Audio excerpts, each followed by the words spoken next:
filling a hole in my British Invasion record collection. Giant orange records.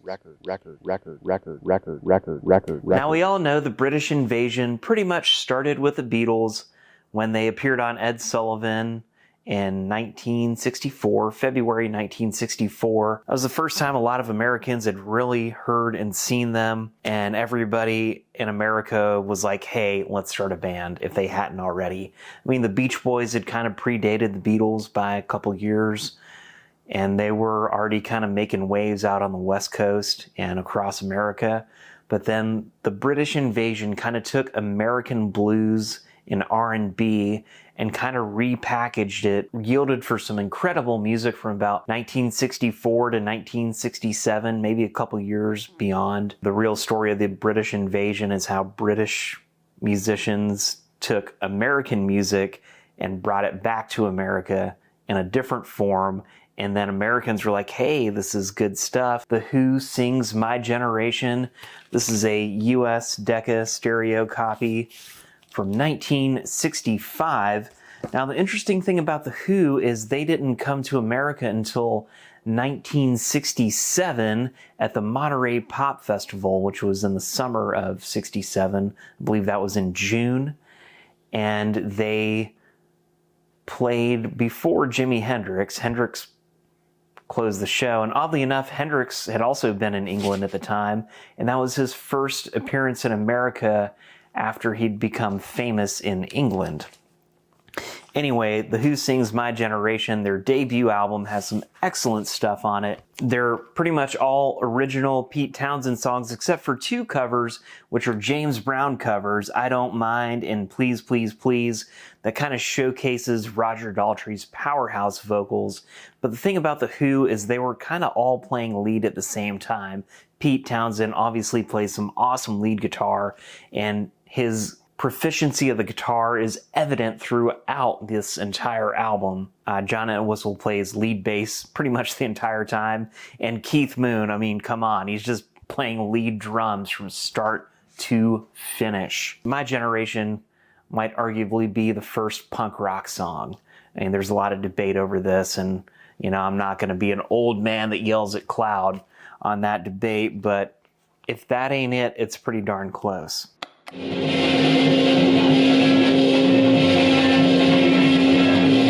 Kids Are All Right, great song. It's Not True. The Ox is an instrumental. The Ox is also the nickname of John Entwistle, their fabulous bass player.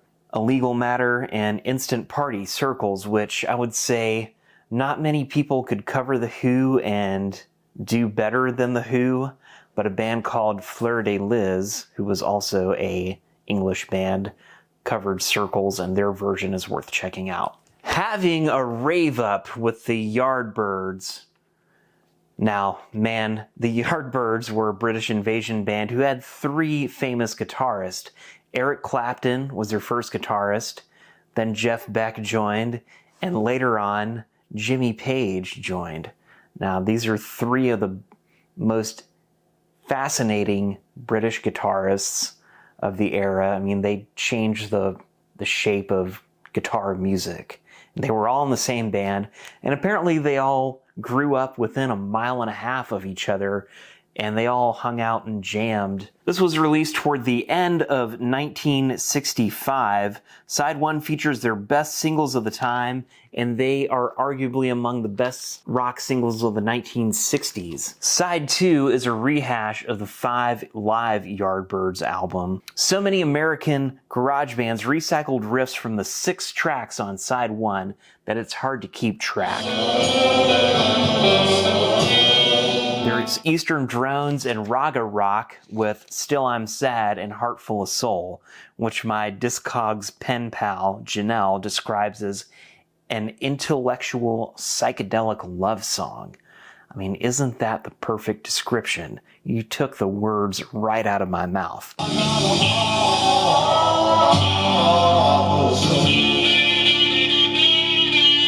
So the 6 songs on Side 1 that you absolutely must hear are You're a Better Man Than I, Evil Hearted You, I'm a Man, Still I'm Sad, Heart Full of Soul, and Train Kept A-Rollin'. Now, when I was a kid, the classic rock stations played the Aerosmith version of Train Kept A-Rollin', but I'd take the Yardbirds version over that any day. And I've had a few copies of A Hard Day's Night, but I recently scored this mono Parlophone UK copy. One of my goals in record collecting is to acquire all of the Beatles mono Parlophone UK pressings. I'm getting there thanks to my friends over at Sounds Good Music. They take real good care of me. Anyway, we all know Hard Day's Night. There was a movie. Gosh, at one point in time, I would say that this was my favorite Beatles album. Now, that's an elusive topic and it changes over time.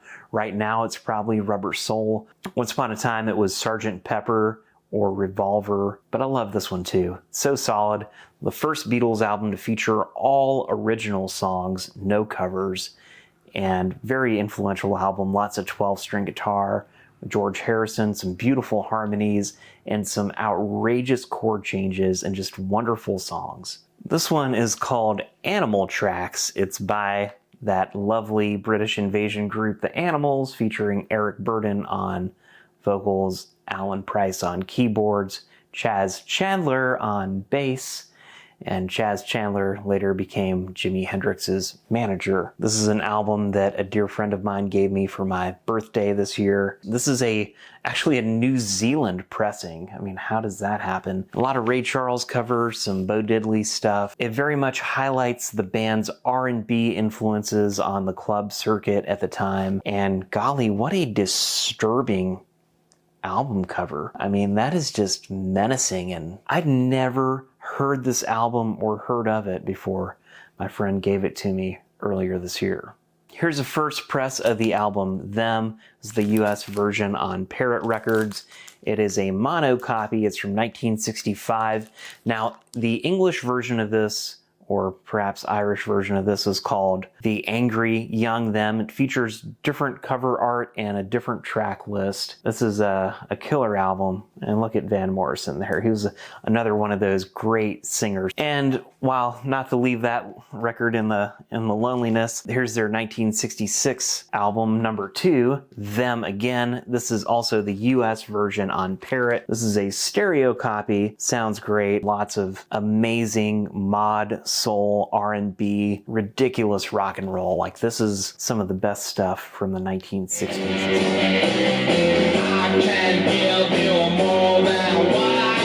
This album is called Early Faces. It is a 1972 compilation of the Small Faces, who are also one of my favorite British invasion bands. I've recently acquired this. It's a pretty cheap compilation, $8. You can probably get it for like $5 on Discogs, because some record stores charge more than the internet, but then you don't have to pay for shipping. This was released on Pride Records, which was MGM's reissue label in the early 1970s. Now, like, the album art for this leaves a lot to be desired. I mean, that's about as lazy and cheap as a record label could get. There's some cool songs on here like Sha-La-La-La Lee, I Got Mine, My Mind's Eye, Sorry She's Mine, Shake, What You Gonna Do About It.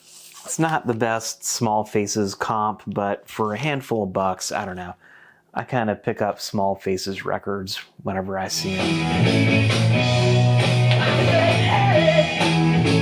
I don't know if you would really consider this a British invasion album by the strictest of definitions. This is Syd Barrett's second solo album from 1970, simply titled Barrett. This is the 2014 reissue, which I gotta say sounds fantastic, and somehow I did not have this album in my collection. If you don't know, Syd Barrett was the guy who basically started Pink Floyd. Then he kind of had some mental problems, or whatever you want to call it. It's a little convoluted. By 1970, he was no longer a member of Pink Floyd, although this album features a lot of David Gilmour and Richard Wright, who were obviously members of Pink Floyd. And I don't know, this is a very fun album. Like, it is an incredible psychedelic masterpiece, and it just shows you like how playful Syd Barrett's songwriting is. I mean, there really was nobody else who wrote like Syd Barrett, And, you know, possibly the only person who kind of comes close or has ever come close since then might be Robin Hitchcock, who is very obviously influenced by Sid, but even Hitchcock puts his own flavor on things. This has Baby Lemonade, great song, Love Song, Dominoes, It's Obvious, Rats, Maisie, Gigolo Aunt, Waving My Arms in the Air, Wind and Dine, Wolfpack, and Effervescing Elephant. Don't overlook this album. I hadn't listened to it in probably over a decade, and I forgot how good it really is.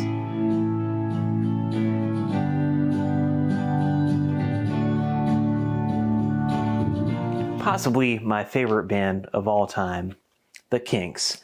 I recently acquired this 1983 Spanish pressing on PRT of Arthur, or the Decline and Fall of the British Empire. It's a fantastic album, a concept album from 1969 as a concept album. The concept is, you know, this family starts off living in World War II England, and they make their way over to Australia or something like that. This is an album that I already had, but I had a different version.